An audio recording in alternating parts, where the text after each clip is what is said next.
Akashvani presents Morning News.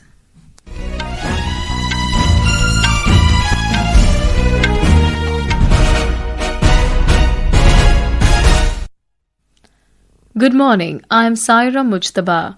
The headlines. Prime Minister Narendra Modi to embark on a 4-day visit to Jordan, Ethiopia and Oman beginning 15th of this month.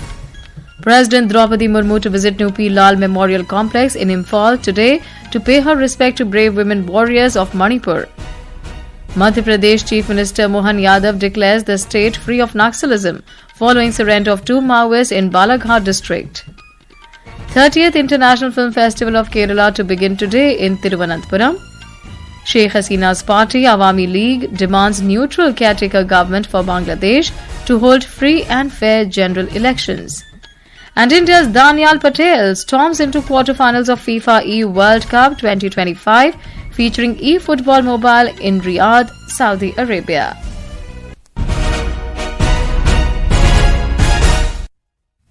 And now the news in detail. Prime Minister Narendra Modi will embark on a 4-day visit to Jordan, Ethiopia and Oman from the 15th of this month. On the first leg of his visit, the Prime Minister will travel to Jordan at the invitation of the King of Jordan, Abdullah bin Al-Hussein.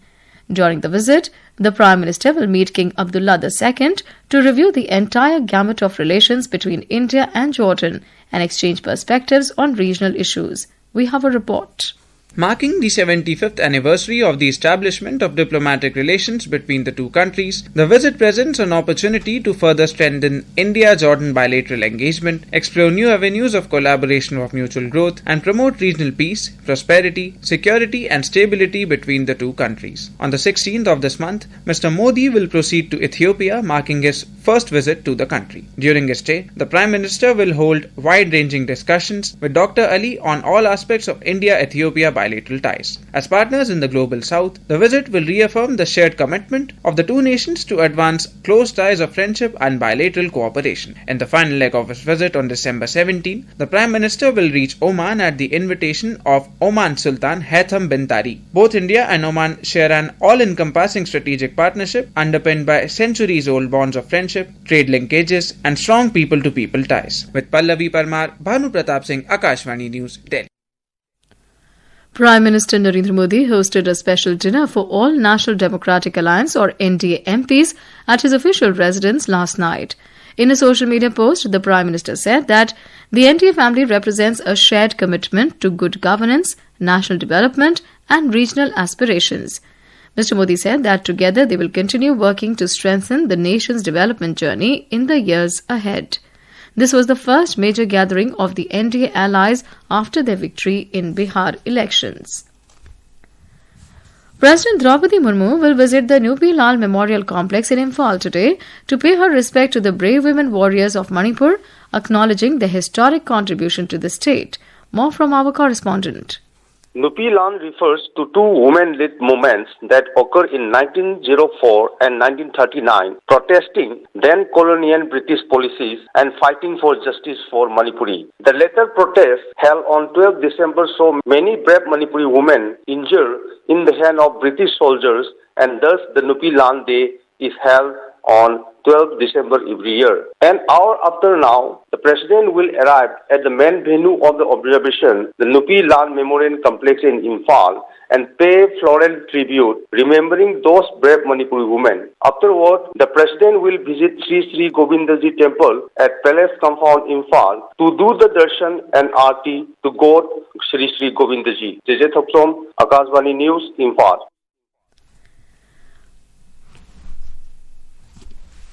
Madhya Pradesh Chief Minister Mohan Yadav has declared the state free of Naxalism following surrender of 2 Maoists in Balaghat district.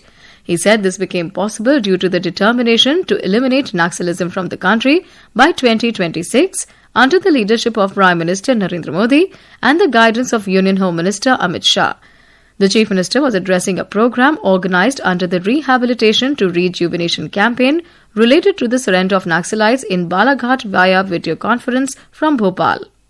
मैं आज यशस्वी प्रधानमंत्री श्रीमान नरेंद्र मोदी जी को धन्यवाद देना चाहूंगा. Today, I would like to thank the Prime Minister Narendra Modi, under the able guidance of the Honorable Home Minister, the Government of India and the State Government have jointly launched this post-independence campaign against the Naxalite movement and Maoism, in which we are getting success state by state. हमारे राज्य दर राज्य लगातार सफलता प्राप्त करते जा रहे हैं. Naxalites Deepak and Rohit surrendered at the Central Reserve Police Force or CRPF camp in Korka under Birsa police station area of Balaghat district yesterday. Naxalites Deepak was carrying a reward of 29 lakh rupees while a reward of 14 lakh rupees had been announced for Rohit. Senior Congress leader and former Union Home Minister Shivraj Patil passed away in Latur, Maharashtra today. He was 91. Patil breathed his last at around 6:30 a.m. at his residence in Latur, where he had been under home care due to a prolonged illness. Shivraj Patil held several important positions during his long political career, including Speaker of the Lok Sabha and various key portfolios in the Union Cabinet. Patil won Latur Lok Sabha seat 7 times. This is Akashvani giving you the news. For quick news updates round the clock, follow us on our X handle at AIR News Alerts. And for details of these stories and more, log on to our website www.newsonair.gov.in and download the News on AIR app. Welcome back. You're listening to Morning News.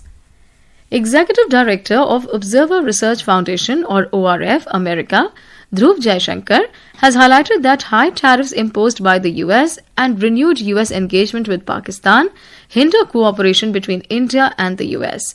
He said this in his testimony on India-US affairs before the US House Foreign Affairs Subcommittee on South and Central Asia.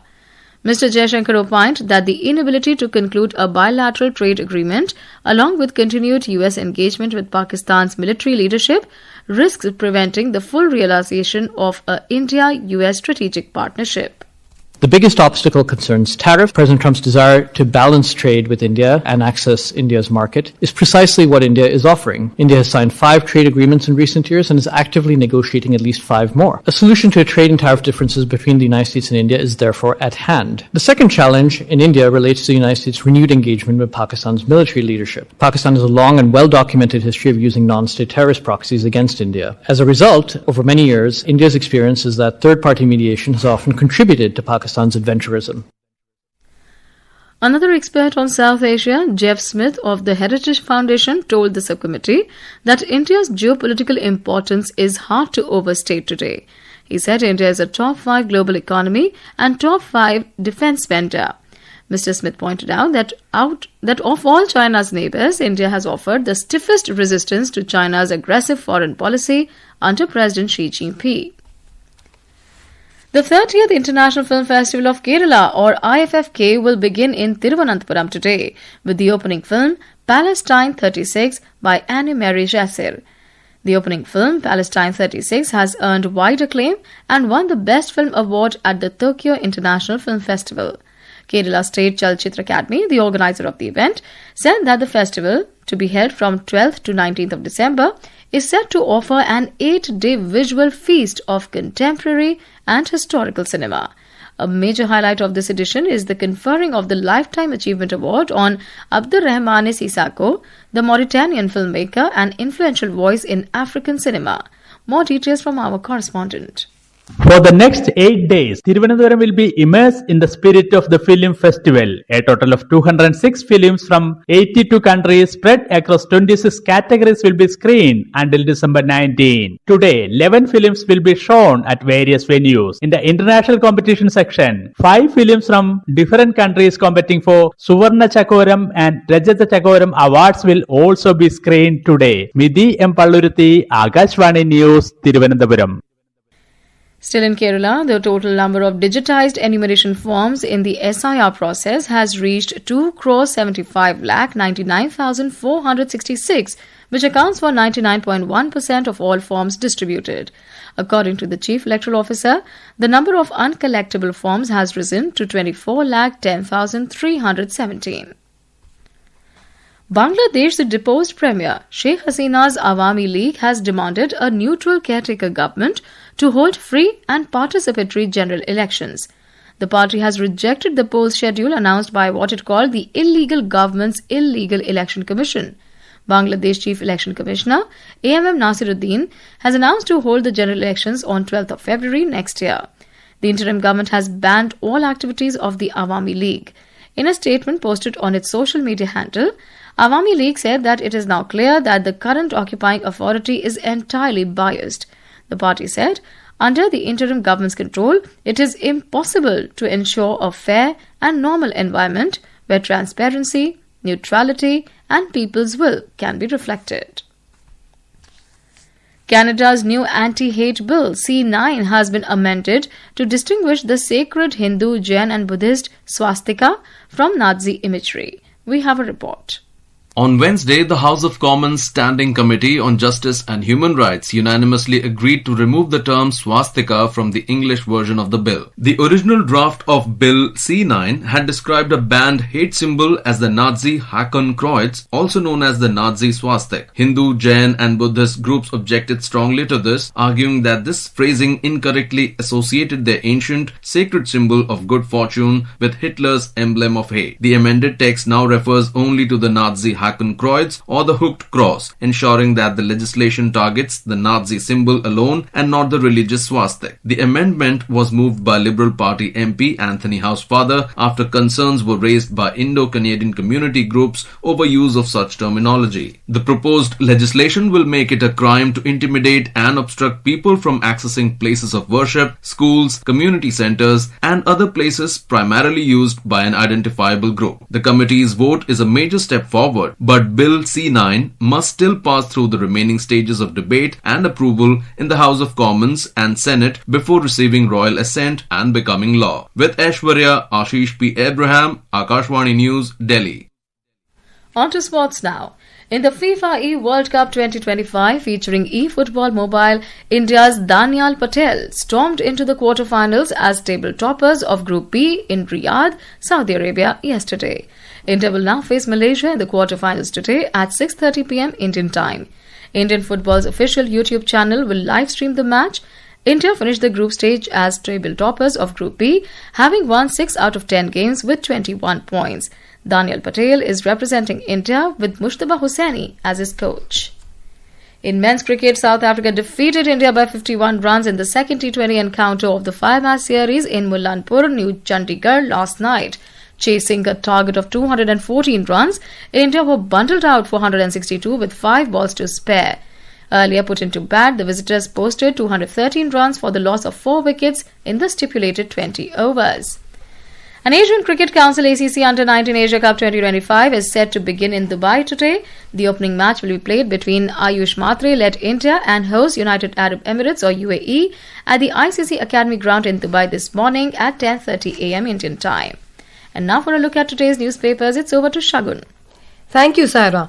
Detention of Luthra brothers, Modi-Trump talks on ties, trade and Indigo's gross mismanagement are stories covered by the press today. Hindustan Times writes, Modi-Trump discuss progress in ties, trade, adding that the two leaders spoke on phone for the first time since October as the new U.S. Deputy Trade Representative Rick Schwitzer concluded a 2-day visit to India, during which he engaged with top officials here.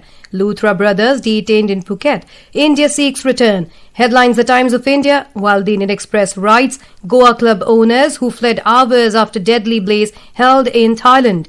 Gross mismanagement, fault lies with Indigo, says government on crisis, writes Hindustan Times. And finally, a plea for passive euthanasia has gained traction. The Indian Express quotes the apex court in its headline, have to do something. Supreme Court wants to examine man comatose for 13 years. And with that, it's back to you, Saira.